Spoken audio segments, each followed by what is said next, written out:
Olá, começa agora o programa Trabalhador em Foco. Esse programa que é uma realização do Movimento Sindical de Petrópolis através da união de diversos sindicatos que fazem com que eu tenha a oportunidade de levar para você aí de casa informações precisas e relevantes sobre o dia a dia de todos nós trabalhadores. No programa de hoje, eu tenho o prazer de conversar com o Dr. Luiz Arnaldo. Ele é médico infectologista do DIP-FMP, que é a Faculdade de Medicina de Petrópolis, médico infectologista no Hospital Federal de Servidores do Estado do Rio de Janeiro, que é ligado ao Ministério da Saúde, gerente médico do Hospital SMH, Beneficência Portuguesa de Petrópolis, médico do Serviço Clínico da Clínica Médica do SMH e do CCIH, Hospital SMH, e coordenador médico da UPA Itaipava. E esse infectologista que trabalha em vários lugares e que está na linha de frente em vários lugares, vai conversar com a gente um bocadico sobre os riscos dos retornos às atividades atualmente. Olá, doutor, muito prazer. Muito agradecida por despender seu tempo precioso conosco do programa Trabalhador em Foco. Olá, tudo bem? Obrigado pelo convite. Eu estou à disposição para tentar esclarecer algumas questões relacionadas a doenças infecciosas. Maravilha. Vamos começar pelo básico. A gente todos os dias ouve falar de Covid-19, mas antes de qualquer coisa, queria que você me explicasse o que é um vírus. Bom, os vírus são seres, os vírus são seres vivos incompletos, ou seja, eles dependem de outros organismos para se desenvolver, para se reproduzir, enfim. Então, eles são parasitas obrigatórios. Então, os vírus são organismos que podem causar doenças em humanos e outros animais de um modo geral. Então, são seres vivos bem simples, bem rudimentares, pouco desenvolvidos e dependem de outros seres para se multiplicar e se reproduzir de modo geral. Maravilha. Quais são os mais comuns e, de que forma geral, como é que eles são transmitidos cotidianamente? Bom, existem vários vírus, né, na natureza e muitos com a capacidade de causar doenças em humanos. Então, os vírus mais comuns são os vírus das hepatites, né, virais A, B e C, de um modo geral. O vírus muito conhecido HIV, os vírus da família herpes, né, que são importantes causadores de doença. Os vírus respiratórios, né, enfim, vírus da gripe, o vírus influenza, né, H1N1, enfim, outros tipos de influenza, vírus respiratórios de um modo geral e vírus causadores de doenças na infância. Então, vírus que podem causar catapora, rubéola, cachumba, enfim, são vários vírus, não é? Vírus, por exemplo, HPV, então são vários vírus existentes e com capacidade de causar doenças em humanos. E que nós já estamos acostumados a tomar vacinas cotidianamente. É isso, né? Sim, grande parte desses vírus, para grande parte desses vírus, existe uma vacina disponível e gratuita, né, que faz parte do calendário vacinal do Ministério da Saúde, então disponível para todas as pessoas, todas as crianças. Então, são doenças, muitas vezes, imunopreveníveis, né? Então, são algumas vacinas que protegem contra determinados tipos de vírus. Maravilha. Eu comecei falando sobre isso porque todos os dias nós estamos falando sobre Covid-19, sobre taxa de mortalidade, sobre mais de 100 mil mortes, sobre respirador, sobre não teremos mais lugares para as pessoas nos hospitais, mas afinal de contas, de forma simples, o que o Covid é de diferente dos outros vírus que você acaba de me falar? Bom, os coronavírus são vírus que podem causar doenças, que causavam doenças leves em animais e humanos. Então, sempre existiram. Então, provavelmente... Não é uma coisa de 2020. Sim, provavelmente muitos de nós já entramos em contato com algum tipo de coronavírus na nossa vida. O novo é o SARS-CoV-2, não é? Que é esse vírus causador da Covid-19. Então, esse é um vírus novo, é um coronavírus novo, é um novo coronavírus que tem, de diferente dos demais, a alta capacidade de causar doença, que pode causar doença grave em seres humanos, levando a óbito, né? Então, podem causar uma pneumonia grave, fazendo com que o paciente evolua a óbito. Então, é um vírus diferente dos demais coronavírus, com alto poder de agressão e pode complicar, causando doença grave nos seres humanos. Certo. Então, a grande questão do Covid-19 é porque ele é de fácil transmissão, é a falta de medicação adequada e comprovada, são os sintomas que não são precisos para todas as pessoas, ou é isso tudo um pouco junto? Por se tratar de um vírus respiratório, é um vírus de fácil transmissibilidade. Então, é um vírus que se propaga muito facilmente de uma pessoa contaminada para uma pessoa sadia, não é? Além disso, nós, né, enfim, a comunidade científica não conseguiu, até o momento, desenvolver um tratamento eficaz, uma droga ou um medicamento que tenha efeito comprovado sobre o novo coronavírus, portanto, diminuindo complicações relacionadas à doença. Então, de um modo geral, para a Covid-19 não existe um tratamento cientificamente comprovado e eficaz. Então, para nós, médicos, é difícil fazer o tratamento e o acompanhamento desses pacientes, visto que não existe um tratamento específico comprovado que possa trazer benefícios para o paciente. Então, por esse motivo, a melhor maneira que a gente tem de lidar com esse tipo de infecção é não adquirir infecção, ou seja, prevenir a infecção, prevenir o contato com esse novo coronavírus. Certo. Se eu estiver equivocada, me corrija.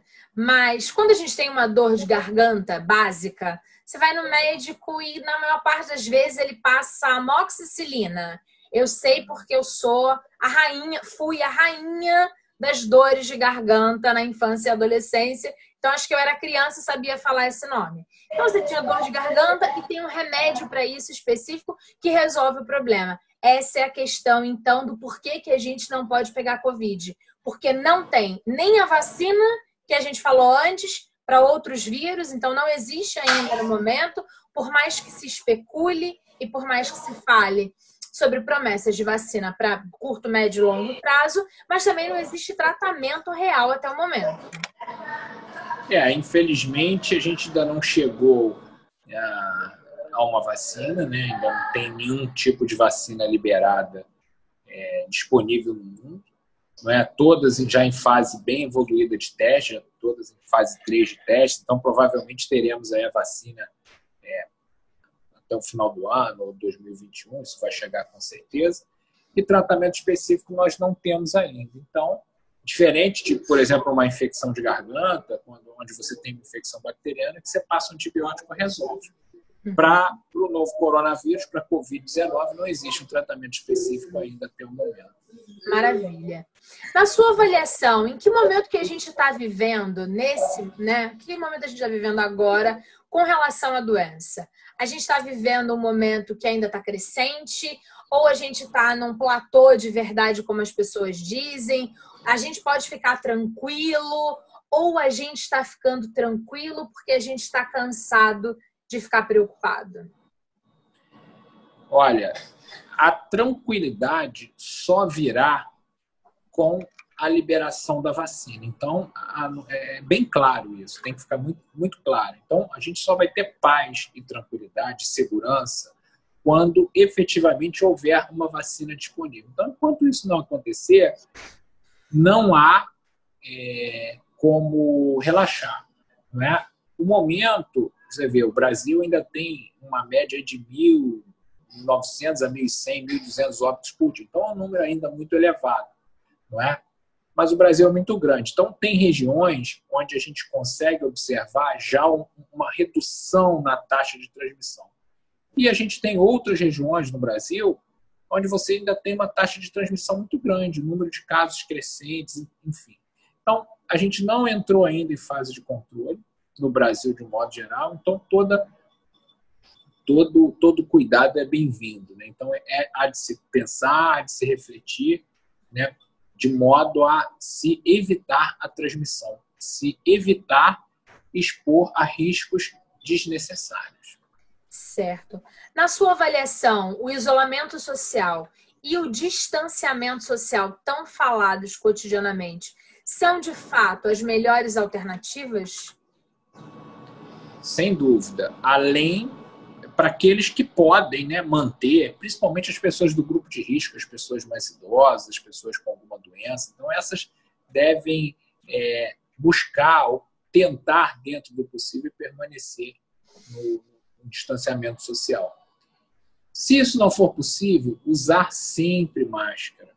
Tá? Usar sempre máscara, manter um distanciamento mínimo entre as pessoas de 1 metro, 1,5 metro, higienizar as mãos, não é? Evitar aglomerações. Então, são algumas medidas que podem reduzir as chances de uma pessoa adquirir o coronavírus. Certo. Quando a gente está falando de evitar aglomeração e tal, existe uma outra questão. Em muitas cidades, as barreiras sanitárias já estão sendo retiradas. Qual a sua opinião a respeito desse assunto?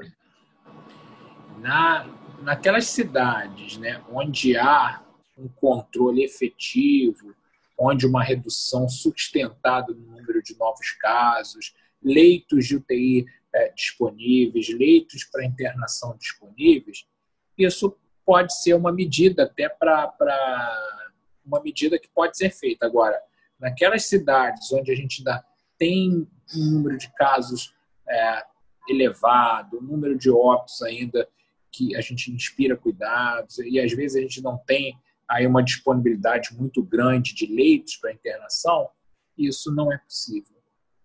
Certo. No mesmo contexto do que eu estava falando sobre as barreiras sanitárias, uma grande questão tem a ver com a reabertura do comércio, seja ele parcial ou em horário integral. Na sua opinião, o que você diz a respeito disso, como médico, como homem da saúde? A abertura do comércio se faz necessária, a economia tem que voltar a girar. Não é? De modo geral, as cidades dependem, né?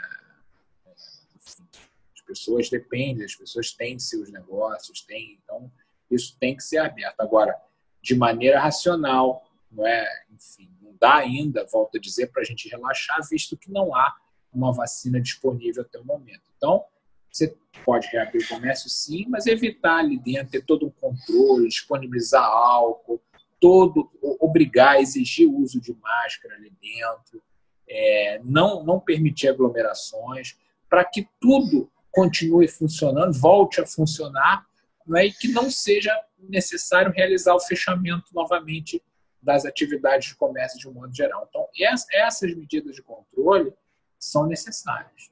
As medidas de controle de espaçamento em filas, quantidade máxima de pessoas dentro de lojas, quantidade máxima de pessoas para se alimentarem coletivamente, juntas, divisórias de acrílico, são as melhores alternativas viáveis no momento para que se tenha economia, trabalho e, ao mesmo tempo, prevenção da doença? Isso, sem dúvida, isso é super importante, esse distanciamento, esse cuidado, né, na preservação da saúde dos usuários de um modo geral. Então, você tem que garantir que a pessoa vá ao comércio, mas que tenha segurança para fazer isso, né? Então, são essas medidas que vão permitir que a economia vá voltando aos pouquinhos, né? Até que, enfim, chegue a vacina, a gente consiga imunizar a população e tudo volte, se Deus quiser, como era antes.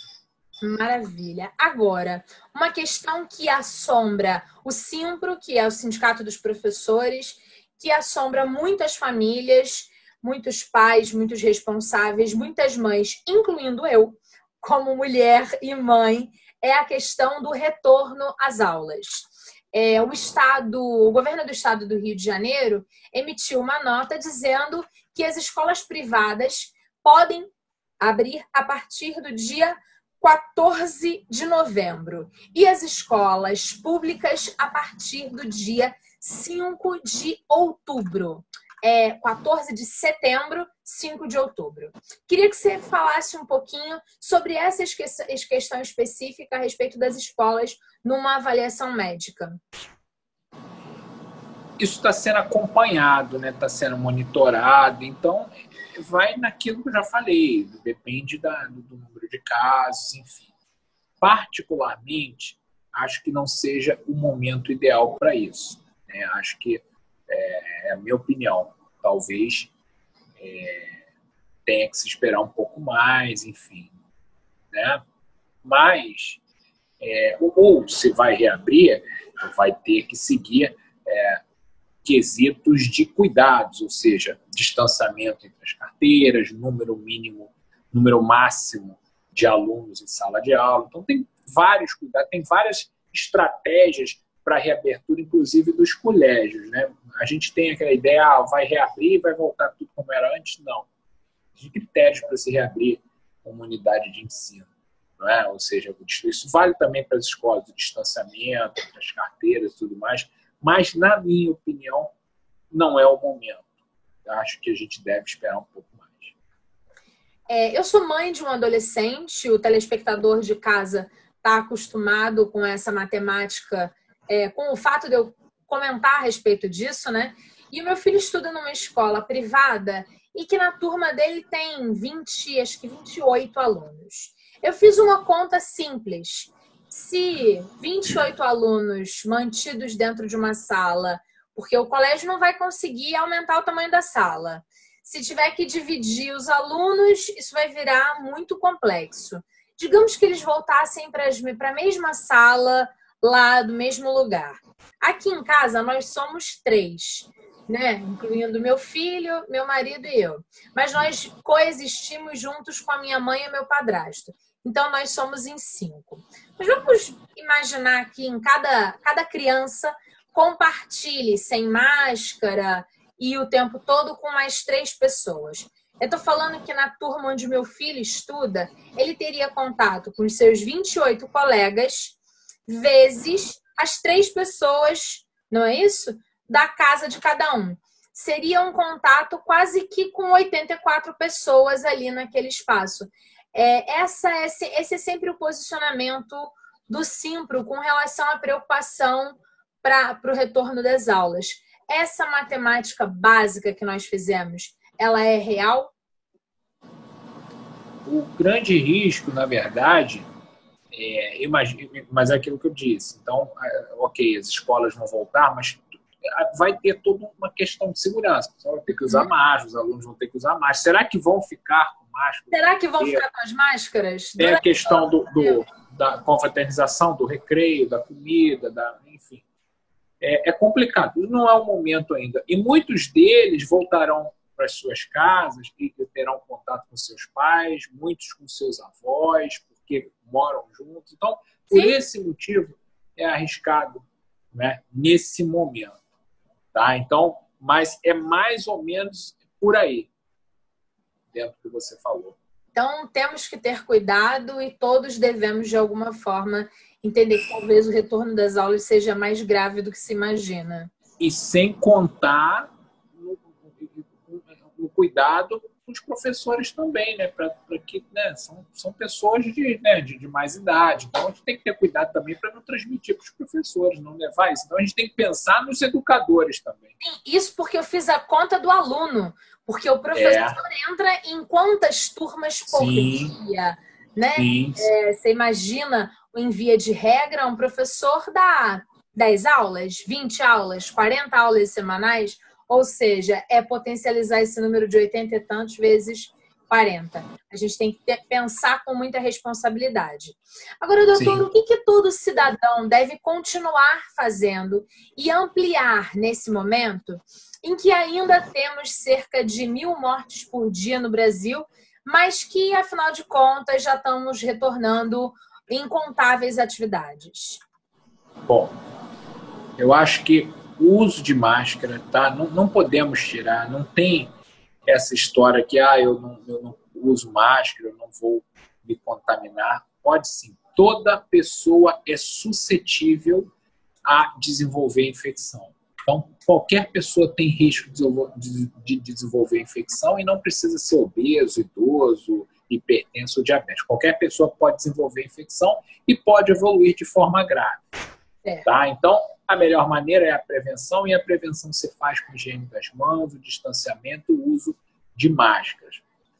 Se a pessoa apresentar sintomas respiratórios, tosse, febre, dor de cabeça, dor de garganta, falta de ar, a pessoa deve procurar uma unidade de atendimento, né?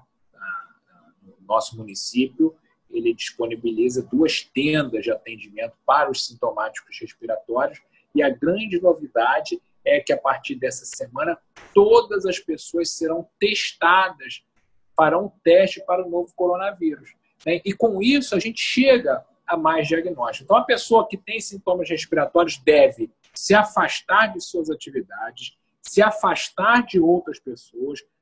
Não vale a pena colocar o risco de outras pessoas, colocar a vida de outras pessoas em risco. Então, se você tem sintoma respiratório, já se afasta e procura uma unidade de atendimento privada ou pública. Então, as unidades públicas, as tendas do centro, ao lado da UPA do centro e em Itaipava, estão abertas lá 24 horas. Você vai lá, você vai ser atendido pela equipe médica e vai ter seu exame coletado.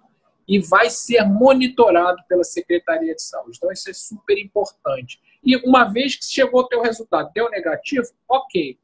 Mas se der positivo, você deve permanecer isolado de suas atividades, de seus familiares, durante 2 semanas, 14 dias após o início dos sintomas.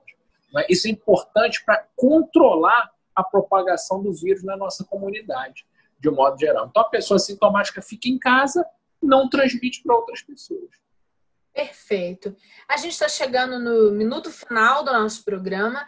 Queria que você deixasse vias de contato, de informações oficiais, indicação de sites, que sejam informações precisas. Afinal de contas, a gente ainda vive num mundo repleto de fake news. Bom, eu acho que as informações são dos órgãos oficiais de saúde, as melhores informações. Então, se você tem dúvida, vai lá, procura o site do Ministério da Saúde, tem lá, da Secretaria Estadual de Saúde também tem.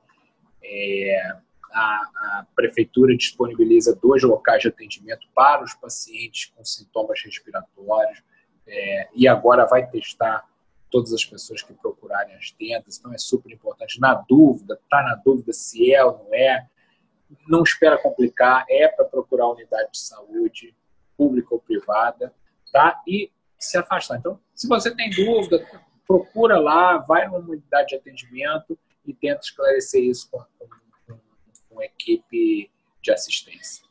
Maravilha. Doutor Luiz, queria realmente agradecer sua disponibilidade para compartilhar informações com a gente, para dividir seu conhecimento. É sempre muito importante poder levar para o telespectador de casa informações precisas e científicas.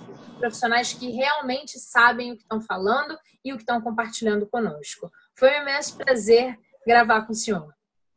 O prazer foi todo meu e à disposição. Obrigada a você de casa que ficou com a gente. Eu espero que o que a gente levou para você hoje tenha sido importante e que você entenda, se possível, isolamento social, se não possível isolamento, distanciamento social, lavar as mãos, álcool em gel e máscara. Não é isso? Isso aí. Maravilha. Um beijo grande e até a próxima semana. Tchau, tchau.